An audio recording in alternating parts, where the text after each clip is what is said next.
Oh, here we go, another one. This is my questionable life choices car. This is a 1988 Oldsmobile Cutlass Ciera with the FE3 suspension. Now, I can't really complain all that much. This wonderful pile of junk cost me $300, and it does move under its own power. Not happily, but it does. I don't really know what to say about it. It came from somewhere in Georgia. It's not really that rotten. Trunklet's got more rot than anything else. Got a little bit of chicken pox going on. Underneath is pretty clean. Again,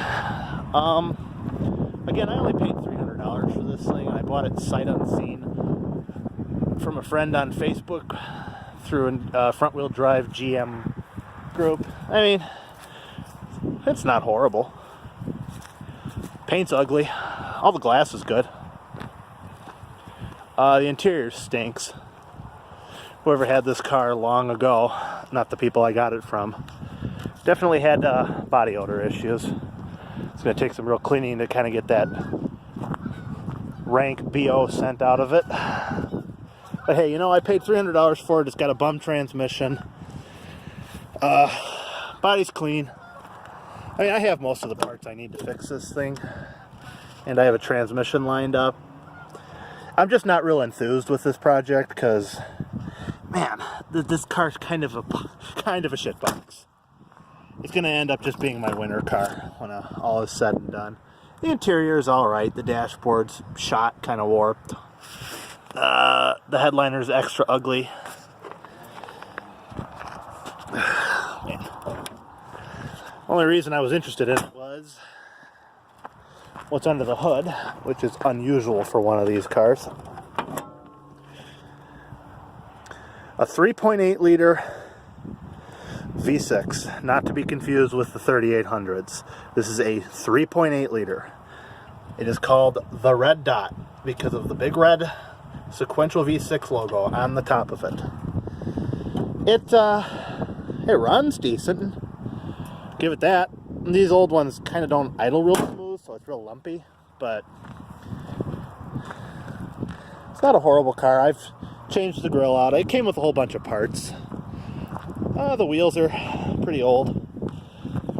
I found the missing one on eBay. I was told they're pretty much stuck to the car. Geez, what else? I don't really know what to say about it. Again, I'm not real enthused with this project. Sorry about the wind. It's got a mismatched wheel with excellent condition racing slicks. These are very safe. Very safe. But if you look in the wheel wells, it's not a rusty pile of crap. The doors are in decent shape. The body as a whole is in decent shape. It starts and moves.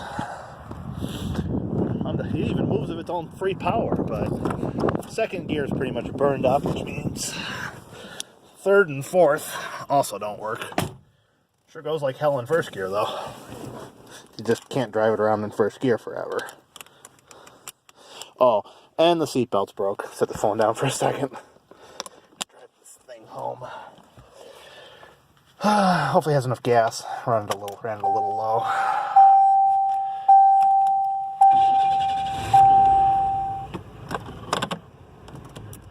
Oh, there's drive. Heck yeah. Like I said, it starts and it runs. And it drives questionably. The steering wheel is particularly ugly. But, you know, it is an old beat-up car. I personally am not too enthused with this car, but I am going to put the effort into making it a drivable car, because honestly, I need a winter car. I know, some people out there, oh my god, this has such a nice body, don't drive it in the salt. This thing's had it. I don't care how clean the body is, I need a winter car. I don't have to drive my Celebrity or Century in the winter.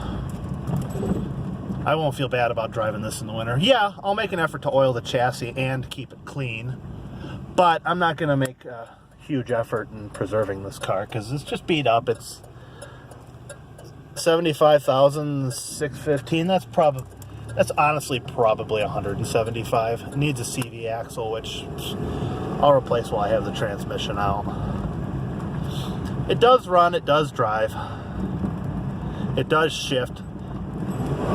As long as you don't, it's just freewheels when you hit the gas in second gear, so.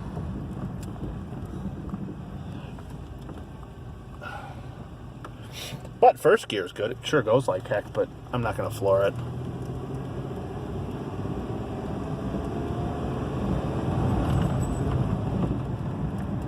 Radio doesn't work. Climate control doesn't work. Gas gauge is questionable. There's an endless rattling in the back I haven't quite figured out yet. Lights and signals all work. Power steering leaks pretty horrendously, but it's just a return hose that's bad. The actual pump and rack itself are fine. Its suspension is still tight, but yeah, this car's definitely had a hard life. It was really abused. I don't hate it, but I'm not enthused with it.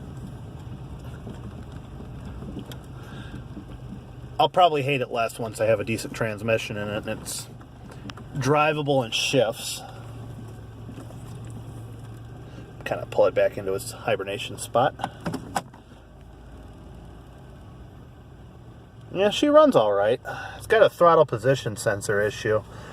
I was working on it today. I took the computer out just to make sure that was okay. And it's up in there behind the glove box. It's in good shape. I thought it might have been damaged, but nah, I tap on the throttle position sensor and it'll idle. When it's cold, it doesn't like to idle. It just kind of freewheels and just, I think it idles at like 1,700, almost 2,000, just constantly. The door's kind of jank. It's missing this thing. I have the cover that holds this, but it's got some busted wires. Stuff's hanging out. It's got broken wires in the door. Right up in here. The wires are broken, so it doesn't. The power windows don't work from this switch unless the doors are closed. It's almost out of gas. You can hear the fuel pump moaning. It's going to probably actually shut itself off. I'm going to turn it off. Oh yeah, that's it. That's my 88 Oldsmobile Cutlass Ciera FE3. My $300 soon-to-be winter beater car. I don't have any serious interest in making this car like amazing like I did my other ones. My baby's right back there. I care more about it than I do the other ones. I have an 85 Chevy Celebrity. That was my winter beater, but my roommate had to take it over, so this is going to become my winter beater car. In all of its not terrible, not great glory. It isn't a horrible vehicle. Now that I'm figuring it out, I just have to get that transmission, so watch out for that, I suppose.